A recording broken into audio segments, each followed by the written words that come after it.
Very good morning. तो हम लोगों ने causes of biodiversity causes of biodiversity losses तक कर दिया था। इसके पहले हम लोगों ने बायोडाइवर्सिटी लॉस के बारे में पढ़ा था कि क्या होता है बायोडाइवर्सिटी लॉस।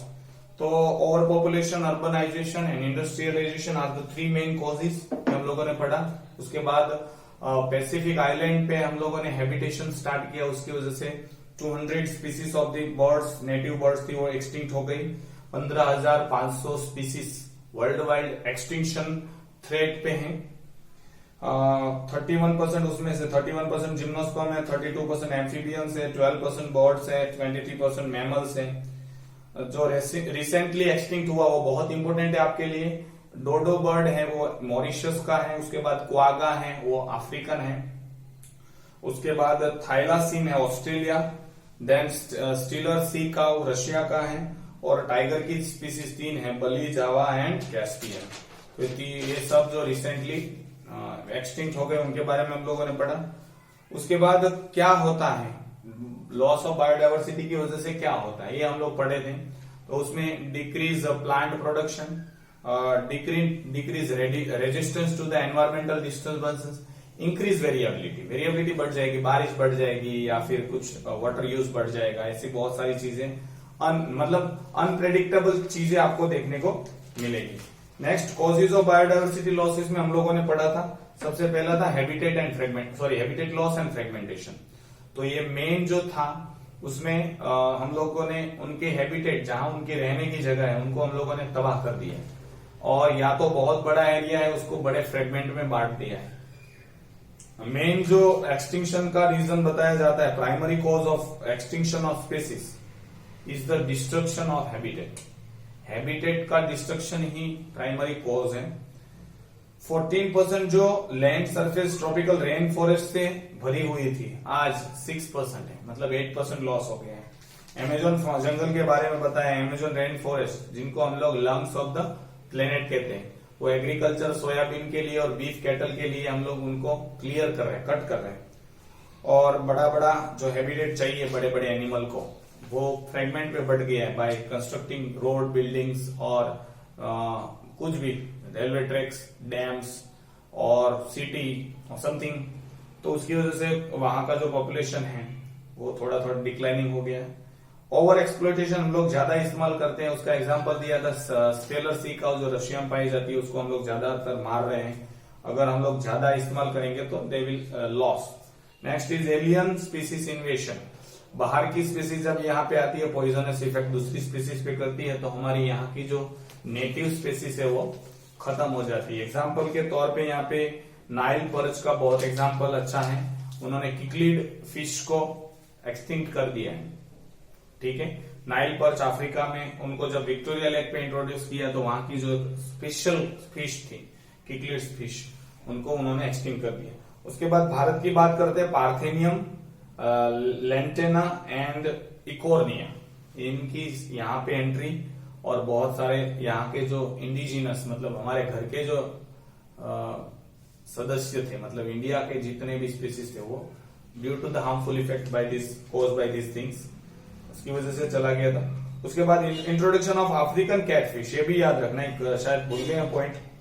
अफ्रीकन कैटफिश जिनका नाम है क्लेरियस ग्रेपिनस, एक्वाकल्चर के लिए पर्पज के लिए यहाँ पे हम लोगों ने अफ्रीका की कैटफिश जब हम लोगों ने इंडिया में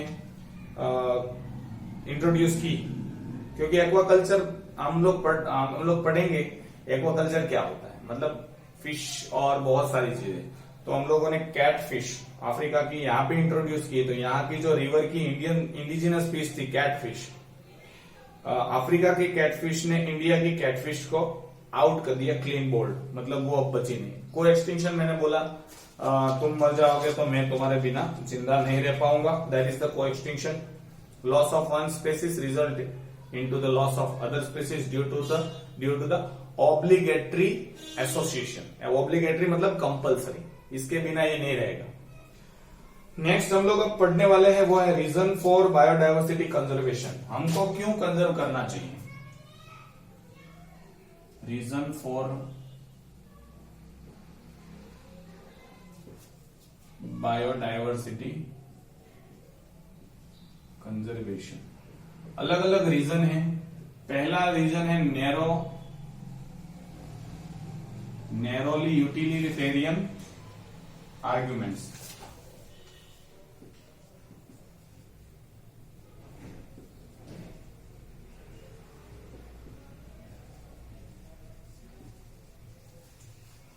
तो इसमें बहुत छोटी सी सोच है, छोटी सोच जिनको बोलते हैं। देखो इसमें ऐसा होता है कि ये मुझे काम आता है इसलिए मैं इसको एक्सटिंक्शन नहीं होने दूंगा, उसको नहीं मानने दूंगा। दैट इज द नैरोली, मेरे इस्तेमाल के, मेरे यूज में ये चीज आ रही है इसलिए मैं उसको कंजर्व करूंगा। ये सबसे नैरोली यूटिलिटेरियन आर्गुमेंट्स हैं। ठीक है। Human being derive direct economic benefit from the nature. Nature से डायरेक्टली इकोनॉमिक बेनिफिट उनको मिलते हैं, पैसे मिलते हैं। For example wood, food, firewood, fibre, construction material, industrial product like resins, gums, dyes, tannin and medicinally important product. तो ये जितने भी चीजें हैं उसका डायरेक्टली हमको पैसे मिलते हैं, उनका इकोनॉमिकल बेनिफिट मिलता है, इसीलिए हम लोग उसको कंजर्व कर रहे हैं। यह पहला रीजन है। तो ये जो अगर आप रीजन दे रहे हो कि मेरे को काम आ रहा है इसलिए मैं इसको बचाऊंगा, तो ये किसमें आ जाएगा? Narrowly utilitarian arguments. More than 25% of the drugs are derived from plants and over 25,000 species of plants are used by the native peoples as a traditional medicine. तो जितनी भी आप मेडिसिन खाते हैं उसमें से 25% मेडिसिन है वो प्लांट से हम लोग एक्सट्रैक्ट करते हैं।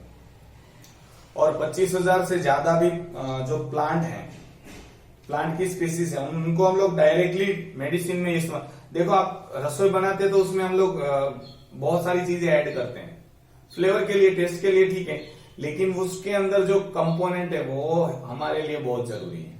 ठीक है। हम लोग ग्रीन वेजिटेबल क्यों खाते हैं? विटामिन प्रोटीन मिलते हैं। फ्रूट्स क्यों खाते हैं? विटामिन मिलता है, मिनरल्स मिलते हैं।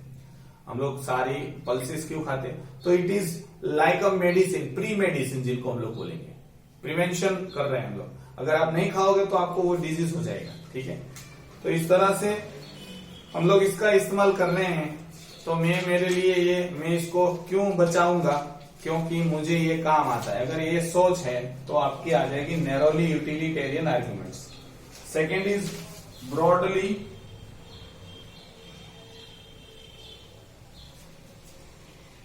Utilitarian argument. थोड़ी बड़ी सोच। अब सिर्फ मेरी नहीं, हम सबकी जरूरत है, मेरी अकेले की नहीं, सबकी जरूरत है। That is known as broadly utilitarian. Biodiversity play a major role in the maintaining and sustaining supply of goods and services from the various species as well as ecological system. हम लोगों को जितनी बायोडाइवर्सिटी है तो वहां से continue, for example मैं जंगल को काटूंगा नहीं, कम काटूंगा या उसको बचा के रखूंगा तो उसमें मेरे पूरी ह्यूमन रेस को जब तक जिंदा है तब तक उनको वहां से ऑक्सीजन मिलता रहेगा, फूड मिलता रहेगा, वुड मिलता रहेगा, फ्रूट मिलता रहेगा। तो कंटिन्यूस सप्लाई कब मिलेगा? जब हम लोग इनको कंजर्व करेंगे तब। तो दैट इज ब्रॉडली यूटिलिटेरियन कि ह्यूमन रेस को जिंदा रहना है इस अर्थ पे, तो हमको इसको बचाना पड़ेगा बायोडाइवर्सिटी को, क्योंकि हम लोगों को कंटिन्यूस सप्लाई मिलता रहे और हमारे नेक्स्ट जनरेशन को भी मिलता रहे। तो that argument is known as broadly utilitarian. Different ecological services. Amazon forest is estimated to contribute 20% of the total oxygen in the atmosphere on the earth. अर्थ में कितना बड़ा एटमॉस्फेयर है? 1000 किलोमीटर का पूरा एरिया, अर्थ के सराउंडिंग 1000 किलोमीटर। तो आप सोचो उसमें जितना ऑक्सीजन है 21%, हम लोग बोलते हैं ना 21% ऑक्सीजन है। 21 का 20% ऑक्सीजन कौन सप्लाई कर रहा है? वो है अमेजन। तो उनको बचाना ही है। Next is ecosystem provide pollinator like bees, bumbles, bees, birds, bats which pollinate plants from to form of fruits and seed. तो देखो इनको हम लोग मारेंगे, कुछ पोलिनेटर्स हैं, उनकी स्पीसीज खत्म होगी तो पोलिनेशन करना छोड़ देंगे तो नई प्लांट, मैंने पिछले वाले लेक्चर में बताया था, तो नया वाला जो प्लांट है वो उगेगा नहीं। तो पोलिनेटर अगर हो तो पोलिनेशन करेगा तो फ्रूट बनेंगे, सीड बनेंगे। ये भी बहुत इकोलॉजिकल सर्विसेज है हमको नेचर की। Next is aesthetic plants or aesthetic pleasure like bird watching, spring flower in full blooms, walking through the thick forest, waking up to the bulbul's song are some of other benefits of ecosystem. Ecosystem हमको aesthetic pleasure भी देता है, मतलब अंदरूनी शांति, मानसिक शांति जिनको हम लोग, आप बर्ड वॉच कर रहे हैं या कहीं पे फ्लावर बहुत सारे स्प्रिंग में, मतलब बसंत ऋतु में जब फ्लावर खिलते हैं तो बहुत मजा आता है देखने का। आप जंगलों में जाते हो तो लगता है कि अपने घर जैसा ही है, फ्रेश हो जाते हो। फॉरेस्ट के अंदर से, ठीक फॉरेस्ट के अंदर से जाओगे तो और भी बहुत मजा आएगा। शायद आपका घर कहीं पे हो और वहां पे बुलबुल जो बुलबिल बोलते हैं, तो सुबह सुबह बोलती है चिड़िया, उनकी बोली से आप उठ जाते हो तो बहुत अच्छा लगता है। नेचर भी बहुत अच्छा सपोर्ट करता है। तो ये सारे जो बेनिफिट हैं ये हमको मिलते हैं, सबको मिलते हैं।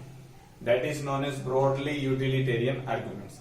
And the last is ethical reason. Ethical मतलब अब हम लोग इंसान, हम लोग सेंटर पे नहीं है, हम लोग यहाँ पे जितनी भी स्पेसीज इस अर्थ पे हैं उनको इम्पोर्टेंस देंगे। चाहे हमारे लिए, जब फॉर एग्जांपल मॉस्किटो हमारे लिए कुछ काम का नहीं है, लेकिन मॉस्किटो को खाने वाले कोई तो होगा, या बटरफ्लाई है, कोई इंसेक्ट ऐसा है जो हमको कुछ काम का नहीं है लेकिन किसी और स्पेसीज के लिए कुछ काम का हो।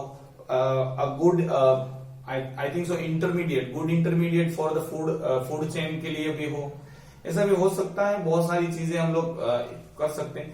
तो वसुदेव कुटुंबकम मतलब सारी दुनिया मेरा फैमिली है, मीन्स छोटे में छोटे जीव से लेके बड़े में बड़े जीव तक सब लोग लिविंग बींग्स हैं, तो उनका हम लोगों को, उनको भी जीने का हक है, रिस्पेक्ट करें। ये आ जाएगा एथिकल, जिनको हम लोग ह्यूमैनिटेरियन, मानवता की सोच, सबका भला हो, ये जो सारी चीजें वो है ethical reasons. There are thousands of plants and animals and microbes on this earth which are not useless. सारे हैं वो useless नहीं है, हमारे लिए चलो useless है लेकिन दूसरे के लिए शायद काम आता हो। Everyone has some intrinsic value even if it is not of any economic value to us. कुछ ना कुछ उसमें वैल्यू होगी, कुछ एनिमल के लिए, कुछ प्लांट के लिए, चाहे हमको उसमें से इकोनॉमिकल बेनिफिट मिलते हो या ना मिलते हो। It is therefore our moral duty, हमारी ये मॉरल ड्यूटी है कि ensure wellbeing of all living creature for the utilisation of future generation. तो हम सबको इंश्योर करना चाहिए सारे ठीक ठाक रहें, सब लोग ठीक ठाक रहें, क्योंकि फ्यूचर जनरेशन उनकी भी और हमारी भी, उनका वापस सिम्बायोसिस और वो इस दुनिया में रह पाए।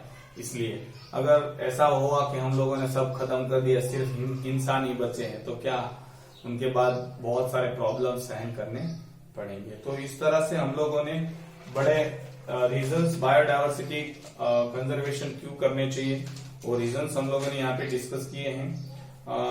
उसके बाद अब लास्ट 2-3 टॉपिक बचे हैं, conservation of biodiversity and ex situ and in Situ conservation है, तो शायद नेक्स्ट टाइम हम लोग खत्म ही कर देंगे। Thank you.